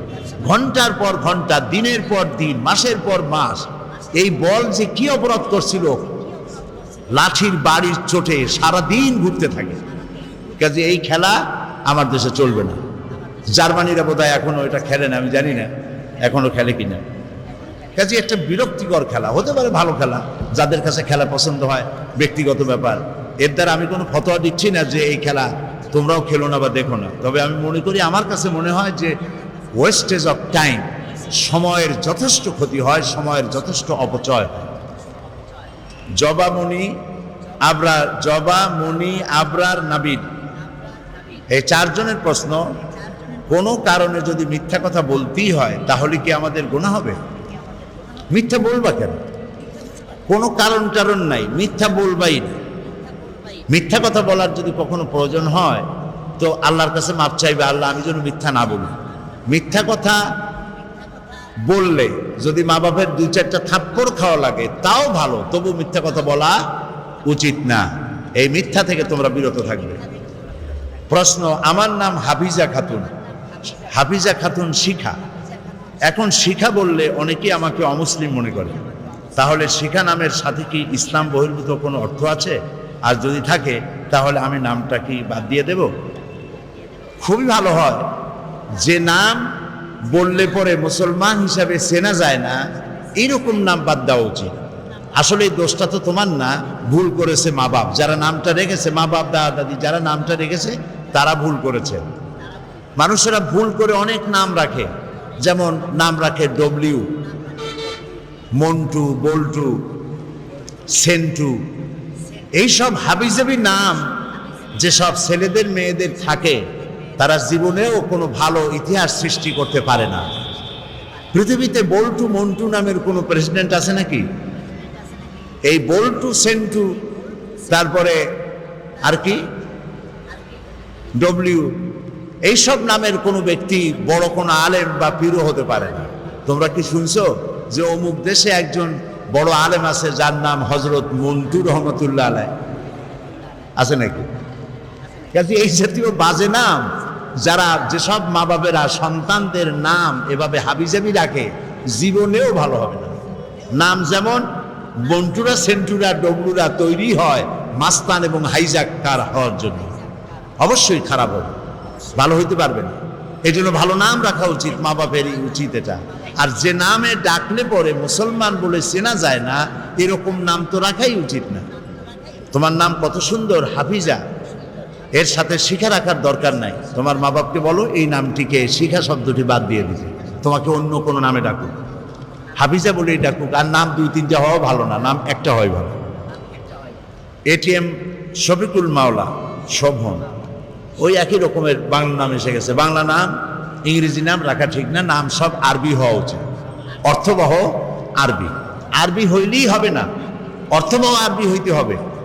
আমি অনেক বছর আগে এখানে এক বক্তৃতায় বলেছিলাম, বাংলাদেশের এক জেলায় গেলাম, সকালবেলায় আমাকে নাস্তা দিবে, তো বাড়িওয়ালা ডাকতেছে তুকাস জেবান, তাড়াতাড়ি করে চা নিয়ে আসো হুজুরের জন্য। তা আমি বললাম তুকাস জেবান কি? তুকাস জেবান আমার মেয়ের নাম। তো মেয়ের নাম তুকাস জেবান রাখছেন কেন? কই যে আল্লাহ তো এটাকে খুব পছন্দ করে, সূরা আর রহমানে অন্তত 33 বার আল্লাহ এই নাম নিছেন, আমি খুশি হইয়া ওই নাম রাখছি। দেখো কি উল্টাপাল্টা নাম রাখি। কেউ তার সন্তানের নাম রাখে জামাল মিয়া, অথবা সন্তানের নাম রাখে তরিক মিয়া। তো কুয়েতে এরকম এক পাসপোর্টধারী উপস্থিত হয়েছে, বাংলাদেশ থেকে গেছে, তার বাপের নাম জামাল মিয়া আর তার নাম হলো তরিক মিয়া। এখন পুলিশেরা খুব হাসাহাসি করতেছে, লোকেরা জিজ্ঞেস করছে যে আপনারা হাসতেছেন কেন? কয় যে নাম পড়ে হাসতেছি। কয় কারণ কি? কয় কারণ হলো বাপের নাম হলো জামাল মিয়া, জামাল মিয়া অর্থ হলো 100 উট, আর তরিক মিয়া এ শব্দের অর্থ হলো 100 রাস্তা। ওর বাপের নাম 100 উট আর ওর নাম 100 রাস্তা। সেই জন্য নাম রাখতে গিয়ে মা বাপকে শুধু আরবি রাখলেই হবে না, কোনো ভালো আলেমের কাছে জিজ্ঞাসা করে নিতে হবে যে এই নামটার অর্থ কি। অর্থ সহকারে অর্থবহ নাম রাখা উচিত। আবরার, নাবিল, শাইখ, তাদের প্রশ্ন, ফজরের নামাজ যদি কোনো কারণে কাজা হয়ে যায় তাহলে ইহা পড়ার সঠিক সময় কখন? ফজরের নামাজ কাজা যখন হইল তোমার, তুমি যখনই ঘুমের থেকে উঠছো আর টের পাইছো যে বেলা উঠে গেছে, তখনই তোমরা ফজরের নামাজটা আদায় করে নেবে। আজকে পর্যন্তই থাক, আবার তোমাদের সামনে কথা বলা যাবে। এখন তোমাদেরকে নিয়ে দোয়া করছি, আল্লাহুম্মা আমিন। ربنا ظلمنا أنفسنا وإن لم تغفر لنا وترحمنا لنكونن من الخاسرين। আয় আল্লাহ তাআলা, ছোট ছোট কচি মাসুম বেগুনা বাচ্চাদের নিয়ে, ছোট ছোট ছেলে মেয়েদেরকে নিয়ে তোমার দরবারে হাত তুলেছি, যারা জীবনে কখনো গুনাহ করে নাই, যারা মাসুম বেগুনা ফুলের মতো পবিত্র। আল্লাহ তাআলা তুমি দয়া করে আমাদের জীবনের গুনাহ খাতা মাফ করে দাও। আমাদের মা বাপ মুরব্বী যারা কবরে শুয়ে আছে তাদেরকে ক্ষমা করে দাও। আল্লাহ তাআলা ছোট ছোট বাচ্চারা যারা আজকে এখানে এসেছে, আল্লাহ তাআলা এই বাচ্চাগুলিকে তুমি বড় বড় শিক্ষিত বানায় দাও, বড় বড় আলেম বানাও, আলেমে রব্বানি হাক্কানি বানাও। এদের জীবনকে তুমি ফুলের মতো পবিত্র সারা জীবন রাখার তৌফিক দিয়ে দাও। এদের মধ্য থেকে এই দেশকে পরিচালনা করার জন্য যোগ্যতা সম্পন্ন প্রেসিডেন্ট, প্রধানমন্ত্রী, মন্ত্রী, এমপি, যোগ্যতা সম্পন্ন নেতা এখান থেকে তুমি তৈরি করে দাও। এরা যেন নকল ছাড়া প্রত্যেক পরীক্ষায় পাশ করতে পারে এরকমের ব্রেন তাদেরকে দান করো। আল্লাহ তাআলা দুষ্টমি থেকে তারা বিরত থাকতে পারে তৌফিক দাও। আল্লাহ তাআলা সব শিশু কিশোরদেরকে আল্লাহ তাআলা এমন বানাও, মা বাবার জন্য জান্নাতে যায়, শিশুরাও যেন জান্নাতে যায়, এক জায়গায় থাকতে পারে এই তৌফিক তুমি দিয়ে দাও। রব্বানা তাকাব্বাল মিন্না ইন্নাকা আনতাস সামিউল আলিম ওয়া তুব আলাইনা ইন্নাকা আনতাত তাওয়াবুর রহিম।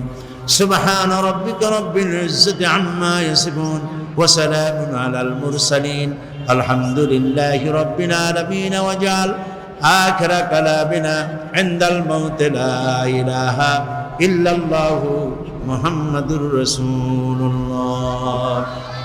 যুবকেরা শোনো, ইসলাম প্রতিষ্ঠিত হয়েছে তোমাদের রক্তের উপরে। কাদের রক্তের উপরে? যুবকদের রক্তের উপরে। যারা ইসলাম প্রথম কবুল করেছিলেন তারা কিন্তু বুড়ো ছিলেন না কেউ। প্রথম যে ব্যক্তি ইসলাম কবুল করলেন হযরতে সাইয়্যিদুনা আবু বকর সিদ্দিক রাদিয়াল্লাহু তাআলা আনহু, বয়স ছিল 37 বছর। 37 বছর বয়সে দাঁত দাঁত পড়িয়া খুনখরা বুড়া হয়ে গেছিল নাকি? হযরত ওমর ইসলাম যখন কবুল করেন তখন তিনি ছিলেন 26 বছরের টকবকে যুবক। যৌবনের রক্ত পা এবং মাথা পর্যন্ত শিরায় উপশিরায় ধাবমান এই যুবক হযরত ওমর 26 বছর বয়সের সময় ইসলাম কবুল করেন। হযরত আব্দুর রহমান বিন আউফ যখন ইসলাম কবুল করেন বয়স ছিল মাত্র 17 বছর। হযরত আলী যখন ইসলাম কবুল করেন তখন বয়স ছিল মাত্র 8.5 বছর। তোমাদের মতো তরুণেরা, যুবকেরাই সর্বপ্রথম কালেমার পতাকা ধারণ করে রাসূলকে সাহায্য করে। সুবহানাল্লাহ।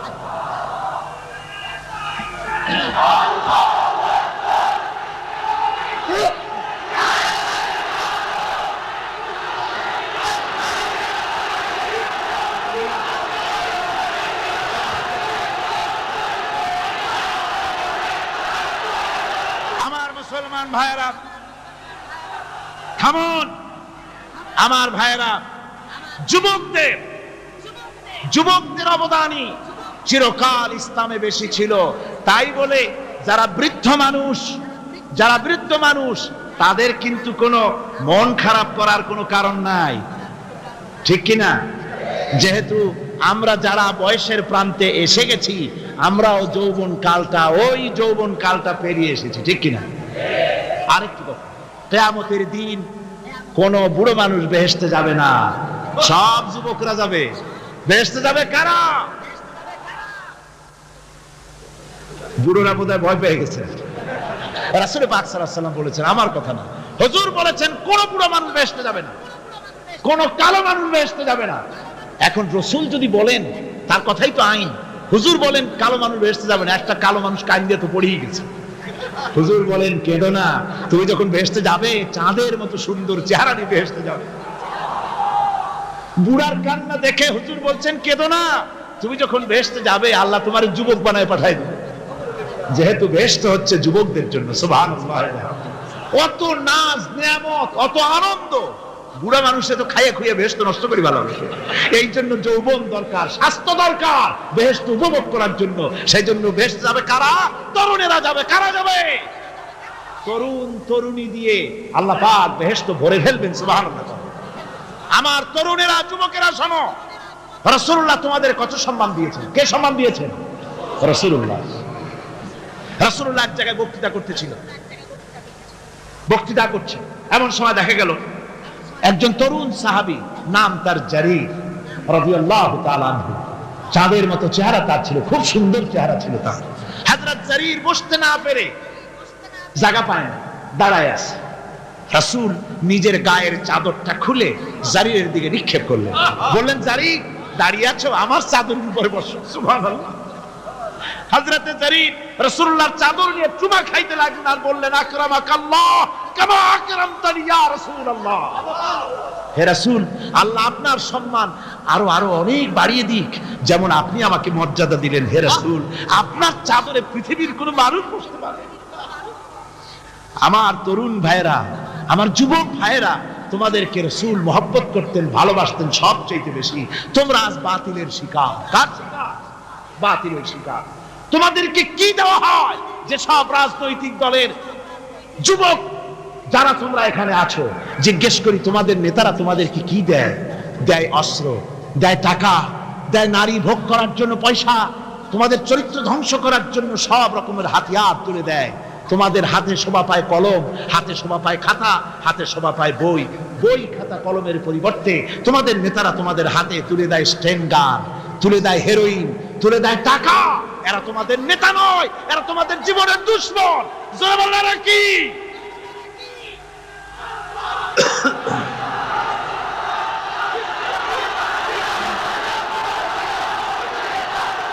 আমার যুবক ভাইয়েরা, আমার কলেজ ইউনিভার্সিটির ছাত্র ভাইয়েরা, একটুখানি মাথা খাটায় চিন্তা করো। তোমার নেতারা যারা ঢাকা থেকে আসে বা এখানে বাস করে, ওই নেতারা যখন রাজনৈতিক প্রোগ্রাম করতে আসে, তখন কি একবারের জন্য তোমাদেরকে বলে ও ছেলেরা তোমরা কি নামাজ ঠিক মতো পড়ো কিনা? বলে? এই যে রোজা আসতেছে, খবরদার বাবারা তোমরা রোজা রেখো, এরকম কথা বলে নাকি? তোমার উস্তাদদের সম্মান করো, এ কথা বলে নাকি? বরং টাকা দেয়, পয়সা দেয়, যে শিক্ষক তোমার মতের উল্টা করবে ঠ্যাঙ্গাইয়া জনমের মতো টাইট করে দিবা। ঠিক কিনা? তোমার নেতারা কি কোনোদিন বলে নাকি ও আমার সংগঠনের ছেলেরা মা বাপের খেদমত করবে, মা বাপের সম্মান করবে, খবরদার মা বাপের সঙ্গে বেয়াদবি করবে না, সন্ত্রাস করবে না, অস্ত্রবাজি করবে না, মানুষকে কষ্ট দিবে না, এমন কোনো কথা বলে না? আমার যুবকেরা শোনো, ওরা টাকা দিয়ে, অস্ত্র দিয়ে, পয়সা দিয়ে, মদ দিয়ে ওরা নিজেদের ক্ষমতা টিকায় রাখার জন্য তোমাদেরকে লাঠির মতো ব্যবহার করে।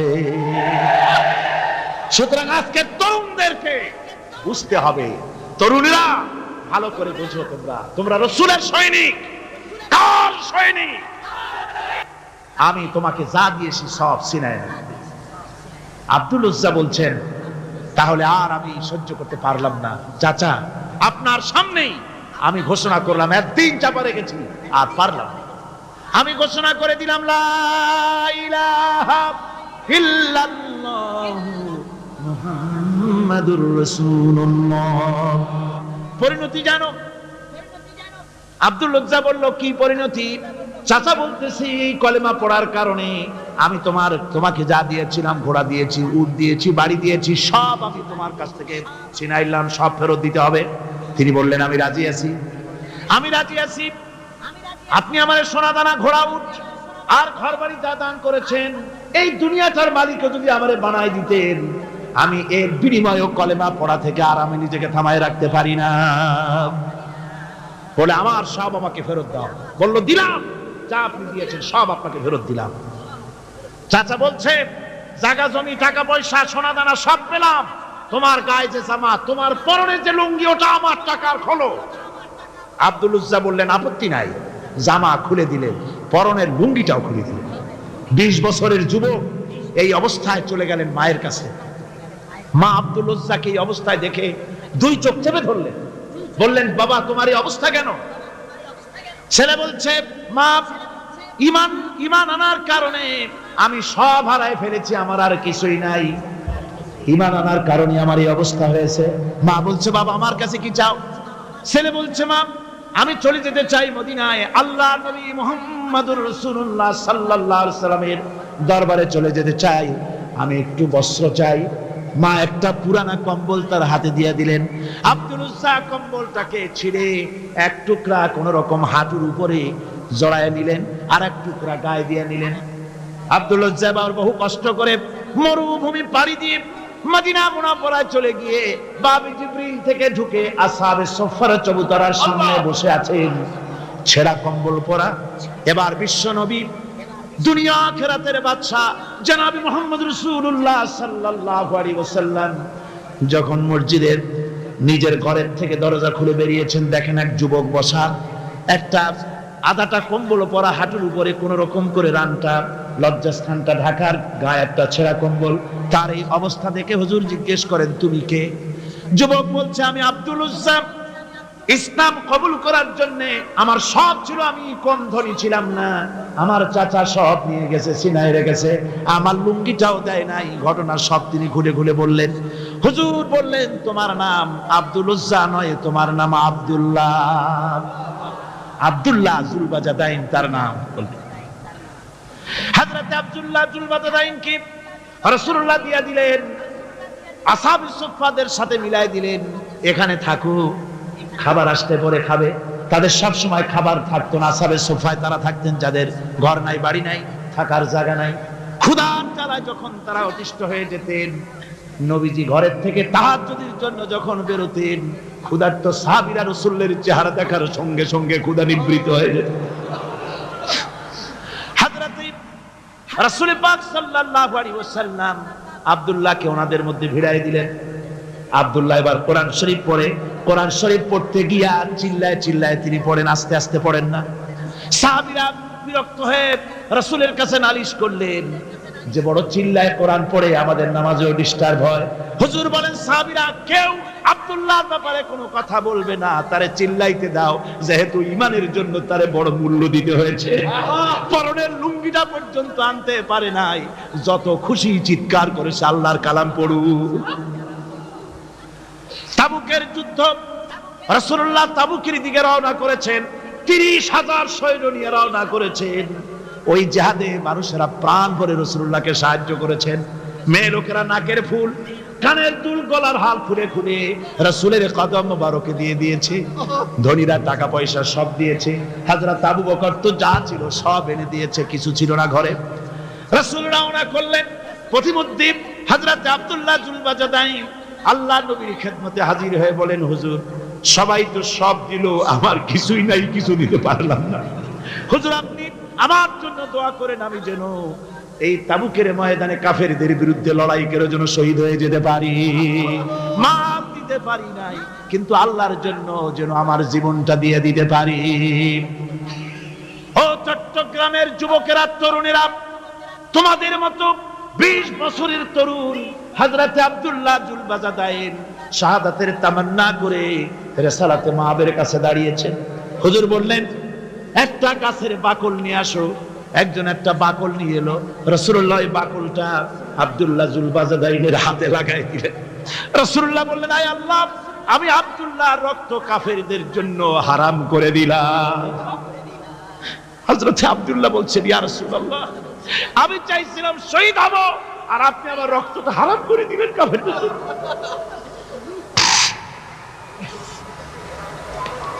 আল্লাহ নবী বলেন, আব্দুল্লাহ রে, কোনো চিন্তা করো না, তোমার মৃত্যু যদি জ্বরেও হয়, আল্লাহ রাব্বুল আলামিন তোমার শাহাদাতের দরজা দিয়ে দিবেন। তাবুকের প্রান্তরে চলে গেলেন।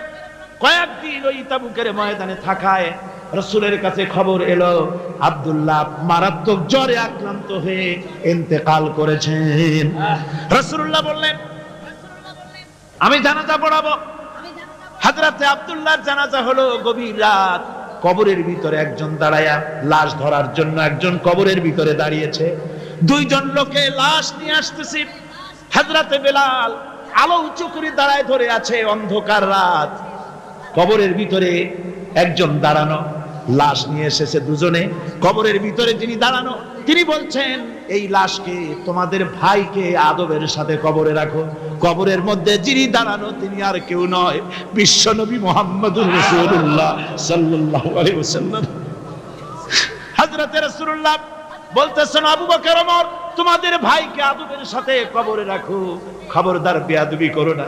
কবরের মধ্যে আল্লাহ নবী আব্দুল্লাহ জুলবাজাদাইনকে নিজ হাতে শোয়াই দিয়া কবরের উপরে পাথর বিছিয়ে দিয়ে নবীজি বললেন, রব্বুল আলামিন, আজকের এই সন্ধ্যা পর্যন্ত আমি আব্দুল্লাহর প্রতি রাজি ছিলাম, তুমিও আব্দুল্লাহর প্রতি সন্তুষ্ট হয়ে যাও।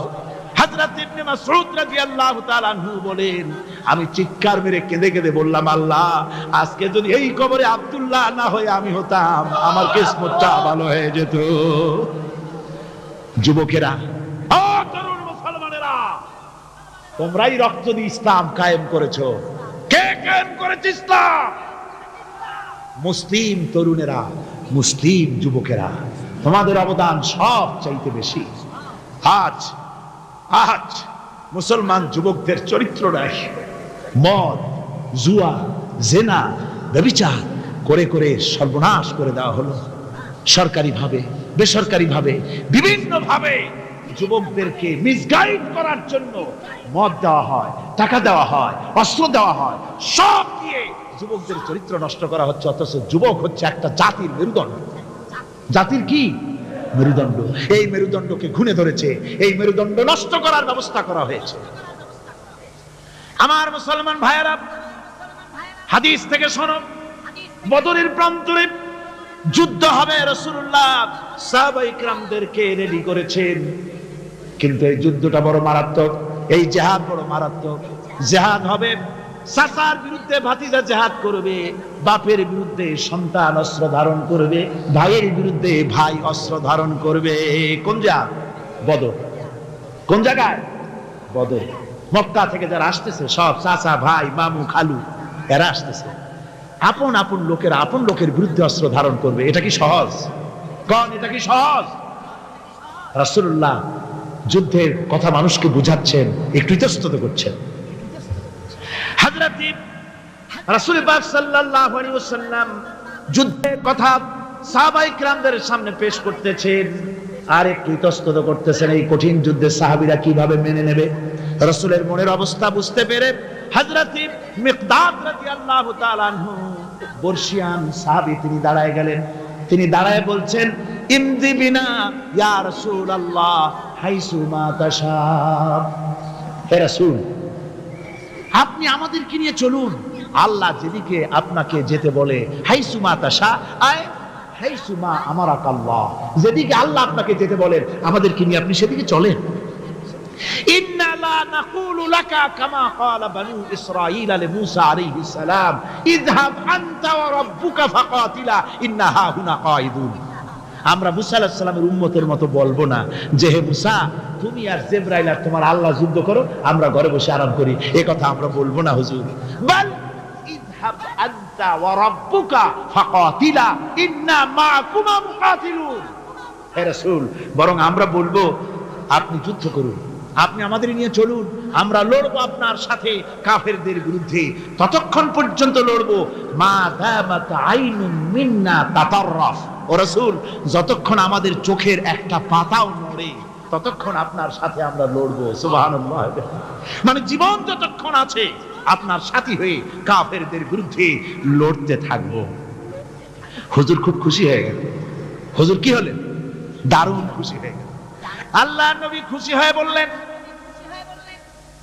ও সাহাবীরা, তোমাদের মানসিক অবস্থা যখন এই কুবু বিনা ইলা জান্নাতিন, জান্নাতুন আরদুহা কারদিস সামাওয়াতি ওয়াল আরদ। ও সাহাবীরা, তোমাদের মানসিকতা যখন এমন, তখন আমার সাথে তোমরা দাঁড়াও, আমার সাথে ওঠো, আমার সাথে চলো জান্নাতের দিকে। রাসূলুল্লাহ বলছেন, আমার সাথে চলো বেহেশতে। কোন বেহেশত? এমন বেহেশত যে বেহেশতের বিশালতা আর প্রশস্ততা ওই বিশাল আকাশ আর জমিনের চাইতেও বেশি। এই বিরাট জান্নাতের দিকে চলো আমার সাথে। ফাকামা উমাইর বিন হামাদ ওয়া কানা ইয়াকুলু তামাম। যুবকেরা, তোমাদের মতো তরুণ, তোমাদের মতো এক যুবক যার নাম উমাইর, তিনি দাঁড়িয়ে গেলেন, হাতে ছিল খোরমা, খোরমা খাচ্ছিলেন।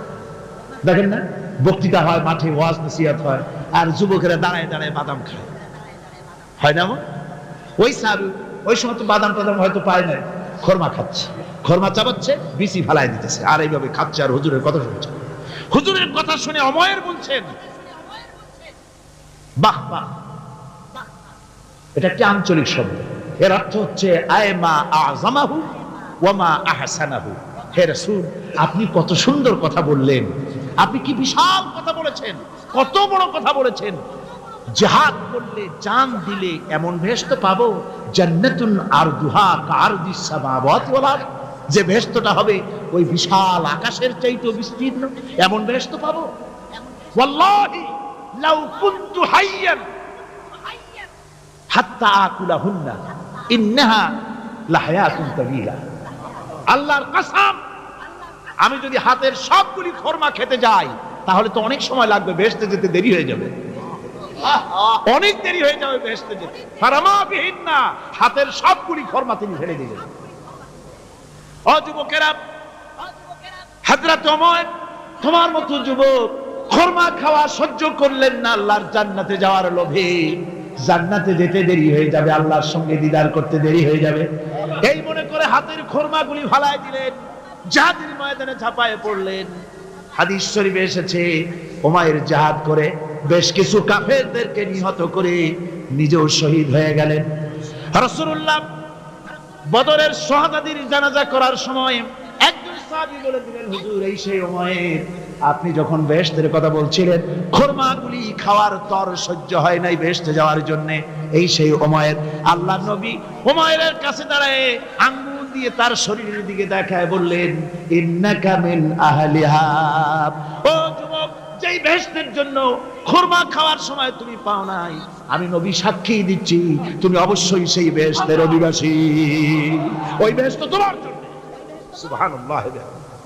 আমার ভাইরা, কিয়ামতের দিন এই জান্নাত আল্লাহ রাব্বুল আলামিন দান করবেন ওই সব লোকদের জন্য যারা জান দিবে, মাল দিবে, রক্ত দিবে আল্লাহর দ্বীনের জন্য। কিসের জন্য? আল্লাহর দ্বীন কায়েমের জন্য। যারা জান মাল ওয়াকফ করে দেবে, জীবনকে উৎসর্গ করে দেবে, তাদের জন্য আল্লাহ পাক এই বিরাট নিয়ামত রেখেছেন। তরুণদের বলতে চাই, যুবকদের বলতে চাই, আর বাতিলের পেছনে ঘুরো না, আর তোমার ওই সব নেতাদের পেছনে ঘুরো না যারা নিজেরাও নামাজ পড়ে না, তোমাকেও নামাজের কথা বলে না। ওরা নিজেরা মিথ্যা কথা কয়, তোমরা টের পাও না? কি বলেন, টের পাওয়া যায় না? মারামারি করে নিজেরা আর বদনাম দেয় অপরের উপরে। চোখের সামনে যারা এরকম পারে, চোখের সামনে যারা এরকম পারে, তাহলে রাত দিন 24 ঘন্টা তাদের আমলটা কেমন? এদের পেছনে ঘুরে কোনো লাভ নাই। কোনো লাভ আছে? হ্যাঁ, একটা লাভ আছে।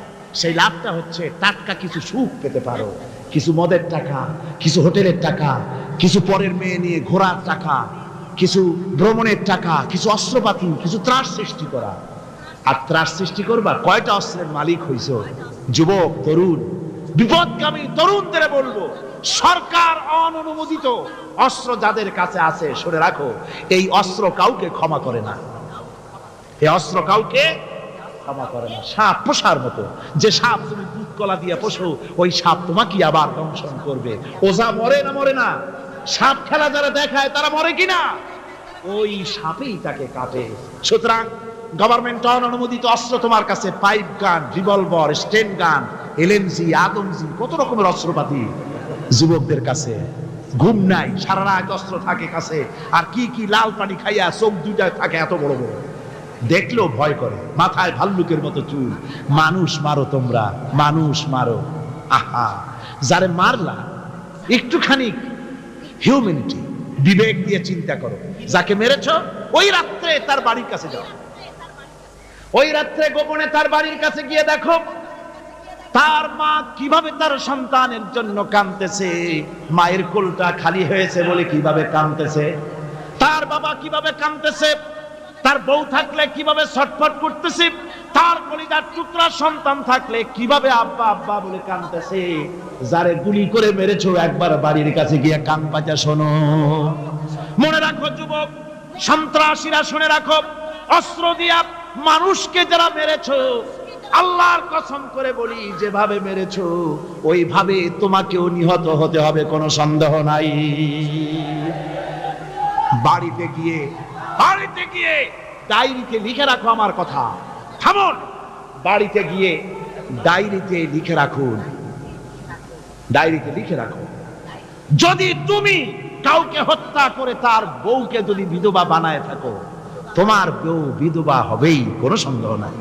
তুমি যদি কারো ছেলেকে এতিম বানায় থাকো, তোমার ছেলেকে আল্লাহ এতিম বানায় রাস্তায় ভিক্ষা করায় ছাড়বেন। তুমি যদি কারো বাপকে মাকে কাঁদায় থাকো, আল্লাহ রাব্বুল আলামিন তোমার মা বাপকে কাঁদাবেন। তুমি যদি বেয়নটের খোঁচা দিয়া, ড্যাগারের খোঁচা দিয়া একটা মানুষকে যদি বুক ফেড়ে থাকো, তোমার বুকটা ঝাঁঝরা করে দেওয়ার মতো অস্ত্র আল্লাহ তৈরি করে রেখেছে। বিশ্বাস করো, বিশ্বাস করো। অননুমোদিত অস্ত্র থানায় জমা দিয়ে দাও, মসজিদে ঢোকো, নামাজ পড়ো, চরিত্রবান হয়ে যাও। তোমাদের প্রতি আমার উদাত্ত দাওয়াত, আমার বুক ভরা দরদ। তোমাদের বিরুদ্ধে আমাদের কোনো বিদ্বেষ নাই, হিংসা নাই, আছে কলিজা বড় দরদ। দেখতে পাচ্ছি জাহান্নামের দিকে যাচ্ছ। এ পথটা কোন দিকের পথ? জোরে বলেন, কোথার পথ? ওই নেতাদের পিছনে আর চলো না, তওবা করো। ওই নেতাদের পিছনে আর যাবে না যারা তোমাদেরকে টাকা দেয় আর অস্ত্র দেয়, যারা তোমাদেরকে মদ দেয় আর নারী দেয়, ওদের পিছনে আর চলবে না। ওয়াদা করো। যুবকরা কি পারবে ওয়াদা করতে? ওই সব নেতাদের পিছনে জীবনে আর যাবে না। ওয়াদা করতে পারো? হাত উঁচু করে দেখাও যুবকেরা।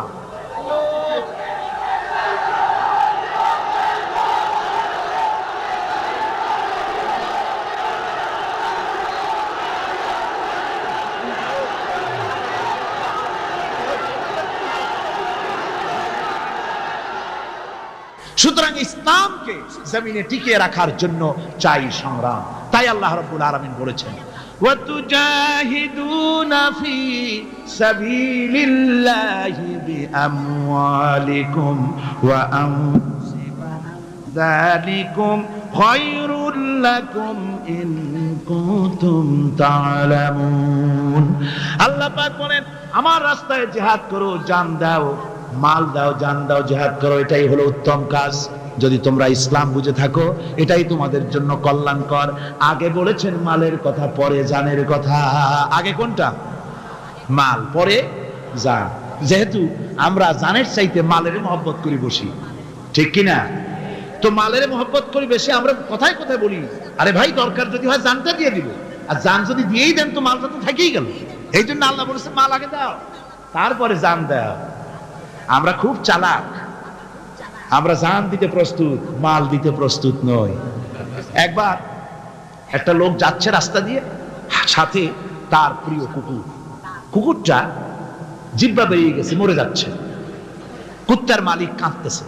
একজন লোক এসে বলে, ভাই তুমি কাঁদো কেন? কয় যে আমার এই কুত্তাটা খুব প্রিয় কুকুর, কুকুরটা মরে যাচ্ছে তাই কাঁদছে।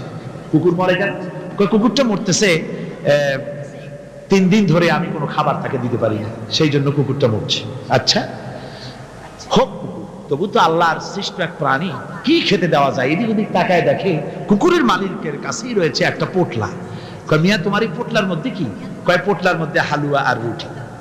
তোমার পোটলার মধ্যে হালুয়া আছে, রুটি আছে, কুত্তা মরে ক্ষুধার জ্বালায়, তুমি সেটি কান্দো, ওর থেকে এক টুকরা রুটি দিলেই তো কুত্তা বাঁচে।